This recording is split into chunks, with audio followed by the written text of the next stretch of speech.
Hi, welcome to Home Farm. Today we're reviewing the outdoor CPE450 wireless bridge. So we've spent a lot of time trying to get the Wi-Fi operational in our Victorian farmhouse. It's been a lot of challenges, it's been a lot of dead spots, it's been a lot of things that we've had to configure.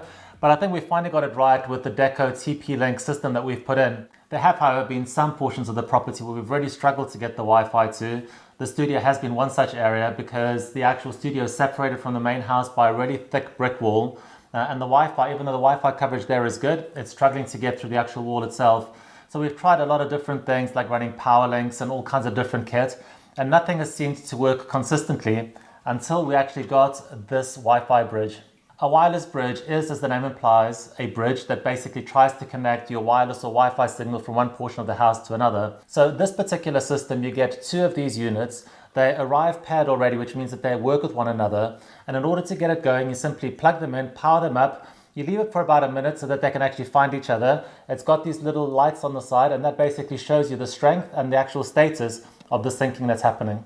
The most important thing that you need to just keep in mind is that it comes with a little switch inside the unit. One is set to master and one is set to slave. The master has to stay inside the house, and that connects directly to your internet. And the slave unit is positioned outside wherever you want your actual signal to get to. It was at this point that the manual actually came in very, very handy, purely because you can set these bridges up to work in one of two ways. One, you can actually beam your internet over to a specific portion, which is what we wanted it to do. Or if you've got outdoor security cameras, you can actually not connect them to the internet, so to speak, but it just basically helps them beam the signal from your actual camera back to wherever it needs to get to a lot faster and a lot more efficiently via your network. So we followed the setup, and basically what you've got to do is then take your access point or something that's actually going to extend your Wi-Fi signal on that portion of wherever it is that it's going. We struggled a little bit with ours purely from the perspective that the actual booster that we had, we just had to configure that into an access point mode as opposed to actually trying to strengthen your signal. So, that wasn't anything to do with these units. It was actually the actual access point itself. By the time we figured that out, which probably took me about 15 or 20 minutes, once that was all configured, we had internet beaming from the main house into the studio. So this is particularly useful if you've got, for example, maybe you've got a property and then you've got a separate building. Maybe it's an annex, maybe it's a little holiday let, a cottage, a studio like we have. Or maybe, for example, if you've got a garage, if you've got like a separate garage off to the side of the property and you're using that as a workshop or a gym, or you just, spend a lot of time in there and you want Wi-Fi access. Yeah. This is the kind of thing that would really help that situation. It's ideal for that.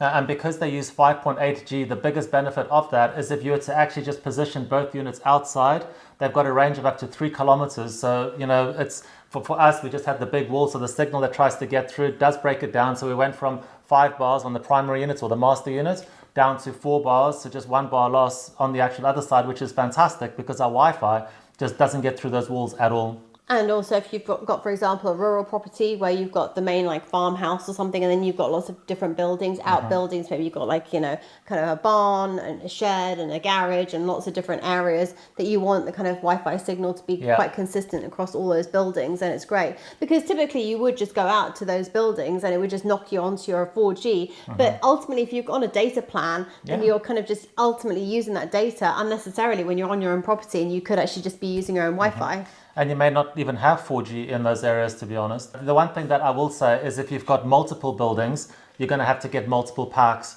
So you can't just have one master unit and then just get a whole bunch of slaves. They only work one-to-one, so it's basically a point-to-point connection, that's it. So if you've got 3 or 4 different things that you need to connect, you'd have to get 3 or 4 different packs and configure all of those. We've fortunately got the space with a switch, so if we did want to do that, you can do that.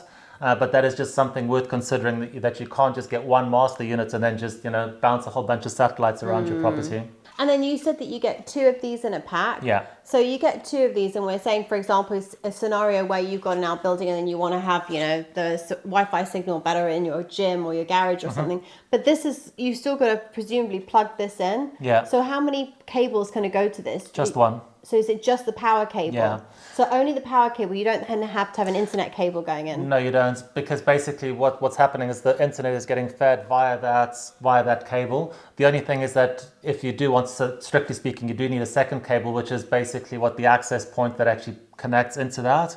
So, that's basically what's going to allow you to even though it's moving the internet from one portion to another, you still need something to, redistribute that signal again. This doesn't redistribute that signal. It simply pushes your Wi-Fi from there to this unit, and then that other unit, the access point, is what basically creates your Wi-Fi network once again. So even in the scenario where we created with the camera, you'll still have to power it through the Ethernet cable. It's power over Ethernet that basically drives this. And then you'd need that second cable that connects your camera into the other available slots. And then that's basically what pushes the actual signal from that unit back to your master. They're quite large, aren't they? I mean, presumably that's because... I think there must be a pretty sizable antenna in there, to be honest. Right, which is what's beaming the signal across, but it is pretty big. In our case, that's really not so much of an issue because the master is in my office and the actual other unit is in the studio, kind of tucked away in the corner, so we can't really see them. But if we were to use it with our security cameras, which are very prominent, it's a pretty big white box that's quite visible, and actually trying to run, cabling to and from it, could be a little bit tricky. They are weatherproof, so from that perspective, they're fine. I just think that they would be very noticeable next to a camera that might be quite discreet. Yeah, it's worth maybe noting the size of it. So maybe we could just pop that on screen now. But yeah, it is quite large. So, 2 hands tall, 1 hand kind of wide. They're fairly thin though, but they're very light. They are noticeable.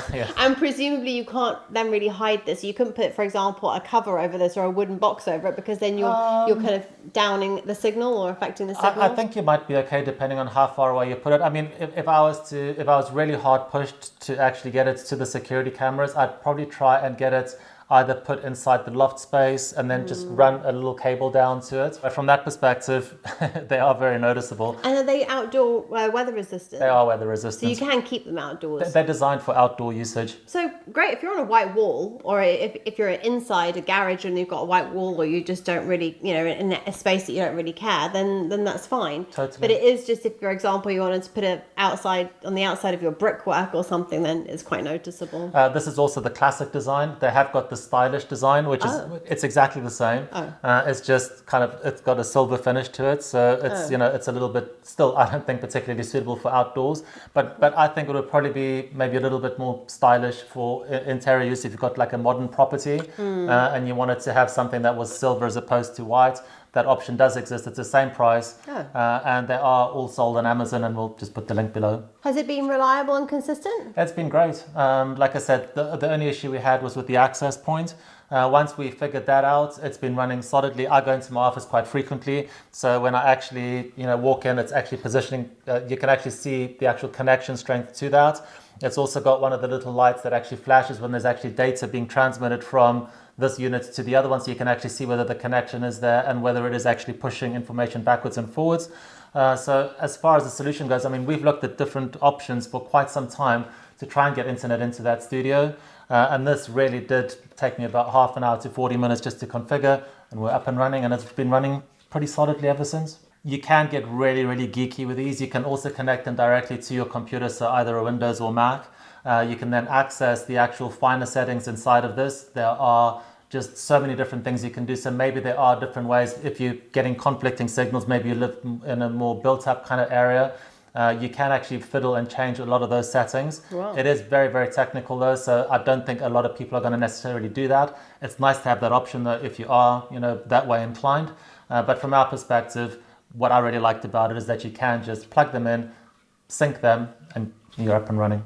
If you've got any issues where you're struggling to get Wi-Fi or your wireless network across to any other portion of your property, this is a solution that I definitely recommend and check out. We hope you found this video useful and interesting. If you did, please give us a thumbs up. Don't forget to subscribe, ring the bell button, and we hope to see you on our next video. Thanks for watching. Bye-bye.